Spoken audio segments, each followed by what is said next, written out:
Hello and welcome back. It's nice to be back here again with y'all, and I hope on this day two, the next two tips are going to be as helpful as the two tips I shared yesterday. So before we roll out on today's tips, here's a quick recap of what we covered yesterday. We're talking about how to be adaptive. And yesterday, the tips I shared with you covered being flexible and being aware. Now, today, the two tips that I will cover with you to give you the full area of how to be adaptive are how to be in control and how to be smart. So let's get rolling. Like yesterday, as I share the tips, I will break it down into how you can use it individually and then how you can take that learning and use it at your work and in your business.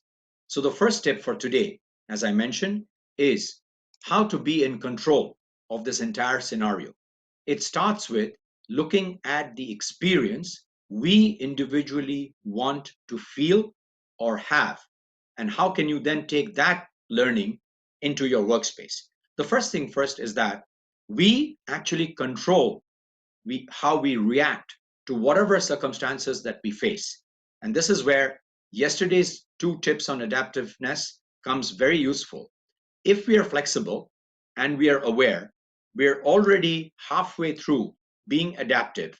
So all we've got to do now is to figure out how do we actually control our reactions and the way we respond to a scenario. The word that comes in over here is called choice. We individually choose how we react to what is facing us. The way you choose leads to how you think about the actions you're going to take, and then you take the action. So let me rewind. When you're faced with a scenario and it's worrying you, pause for a moment. Look at what are the workarounds available. Look at what do you need to know. Do not immediately jump into an action or a thought, because what that does is it's the first filler, as we call it in our thinking process, that brings in the what if scenario. So to get into control, control the choice you're going to make. You face the environment, you look at what's happening, become aware of what's going around. What do you need to know? What are the resources you have? Chunk it down. Like I said yesterday, chunk it down into small little bites and look at what is it that is really the issue and what do you need to do. So you move out individually from being reactive or giving a reaction to actually controlling that little bite of the issue into a proactive action. What this does is the behavior and the action that you take will then create an experience that you individually want to have, which means you're controlling the outcome. And by controlling the outcome, you're actually getting into control of that situation. I must add here that it won't be as easy as I am speaking it out to you. But as we know, with practice, everything becomes easier. So give it a shot. First, chunk your problems down, look at it into micro bites, small little areas, look at the small issue or the problem at hand, create a workaround, and then focus on that workaround. Be aware what requires to be done. Look at the resources you have within yourself. Think, choose effectively. And that's where you are putting yourself into control. Exactly in the same way, now that you've put yourself in the control of reacting to the scenarios, take this process to work. And what happens at the work?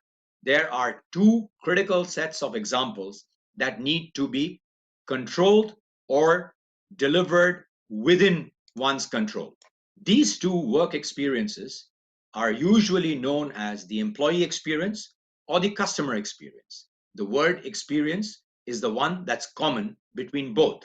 So now, as a business owner, as a senior professional, as a team leader, when you get in with your team people, with your employees, to get in control of these two experiences from a work perspective, revisit what is the experience employees are feeling. Experience is a feel. Experience is not logic. It's an emotional behavior, if I may put it this way, an emotion that occurs within our brain thinking patterns. So revisit what is the experience employees are having at this point in time. As a leader, as a business owner, as a senior professional, look at the areas of function that you can actually delegate and create empowerment to your teams. Sit down with your teams, talk to them honestly, frankly, candidly to say, this is what you want to do. This is the choice you're making and why you're making that choice. Because you trust your team, they can deliver, they have the expertise. Communicate that to them. What happens is that when you communicate this, automatically as a business owner, a professional, a team leader, you are communicating trust. And when you communicate trust, there is a bonding that occurs between your employees, your teammates, and yourself as a leader. And this is very important for the experience the employees actually start feeling. Now, having done what you've done to control your choice, you can share exactly the same process, like I explained earlier in yesterday's 2 tips, how each employee can do it. And this is a beautiful way that you can have a 30-minute to a 45-minute simple conversation online with your team, just talking about this whole exercise and actually taking their suggestions on board.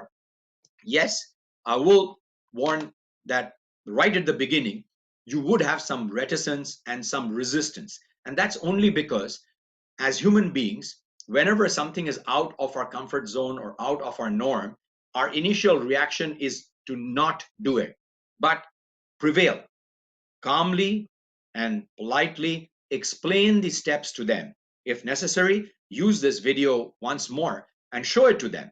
But explain how you are delegating and empowering them for them to take their decisions. And the decisions they take will then go out into the second area, the most important area in business and in work, which is the customer experience. And you get to be in control of how the employees and the customer feels that experience. So let me recap this a little bit succinctly.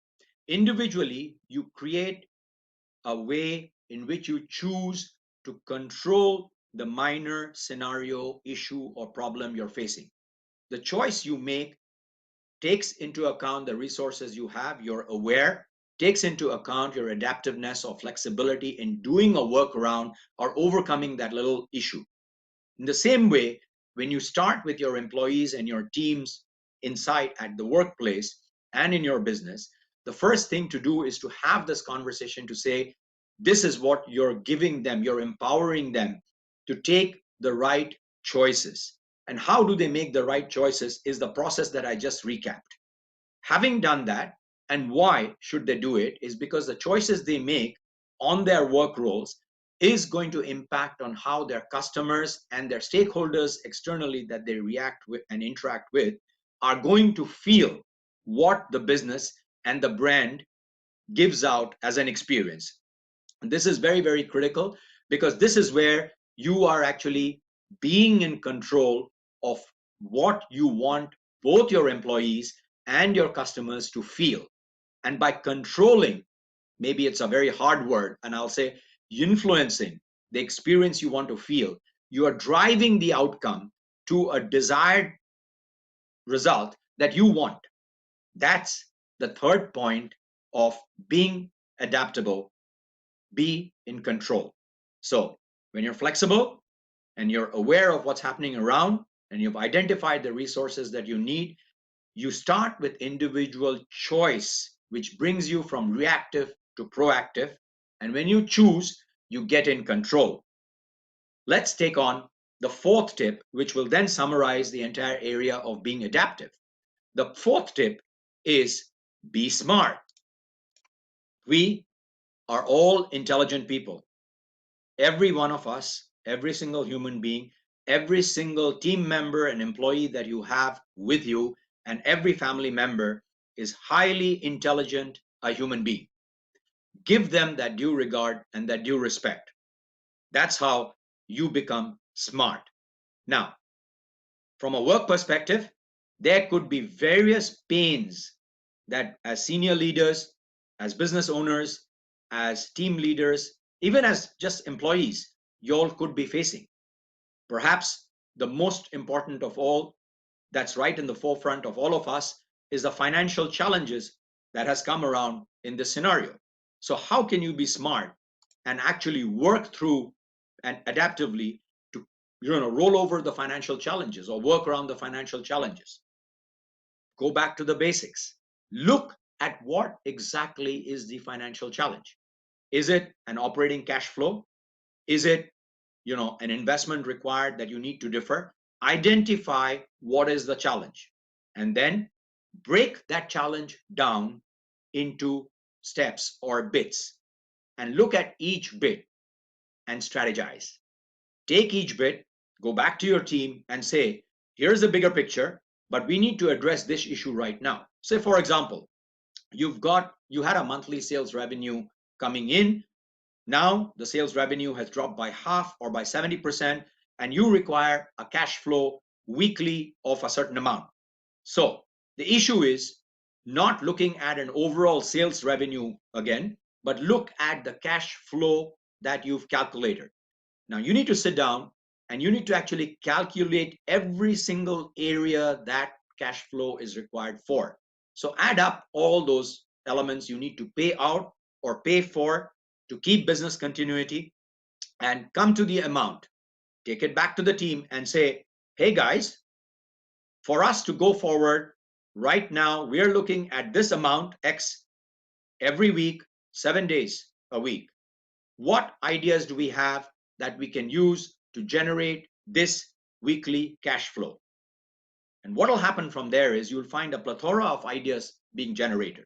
Evaluate each idea on its merit, workability, and feasibility. Taking all of these, choose some action steps, A, B, or C. Implement those action steps. Create a backup to each of those action steps for that minor issue. So now, if you want to go back to the big picture and the sales revenue is a thing, look at your teams in 2 or 3 different ways. Give one team the responsibility of looking at how could the sales revenue be regenerated? Are there new ideas? What are the new processes? Give one team the empowerment and the role to say, take this, discuss with yourselves, put a timeline to it, and let's come back and meet. Take another group of people, give them a second one, like the cash flow example, tell them to come up with 2-3 days timeline with a discussion. And if you have anything else, repeat that with a third set of people. It doesn't matter if you've got 5 team members, 50 team members, or 1,000 team members. Depending on your scale and size, choose a group that works cohesively. So if it's a large organization that you're running, you probably have a management team. So take the management team and chunk it down into groups. Put this into play. 2 things happen when you do this. One is you're definitely getting in control of the scenario and the situation and taking proactive action, which helps you be in charge of the outcome, right? You're planning what outcome you need. The second, you're creating a team bonding, you're creating cohesiveness, you're delegating your load, you're freeing yourself up as a leader to think a little forward. So while the team is thinking on the here and now, you can look at the tomorrow and look at the trends around there and think of ways and means that you can bring out going forward into your business. This wraps up how to be adaptive in the current scenario. So as a quick wrap, there are 4 key points in being adaptive in the scenario. Number 1, be flexible. Number 2, be aware of the trends, both within the markets, within the industry, and what the customer actually is prioritizing. This is very key. Number 3, be in control. Individually, self-awareness, choosing the right decisions based on the resources you have helps you to move from a reactive to a proactive stance. And number 4, be smart. Involve your people. You're all in this together. Only together will we come out of it. Delegate and empower and break the problems down to come up with ideas and solutions. I hope this session for the adaptive segment has been really helpful. Really appreciate some comments and feedback. Please put it in the comments over there. And thank you. I'll see you tomorrow, same time, same place.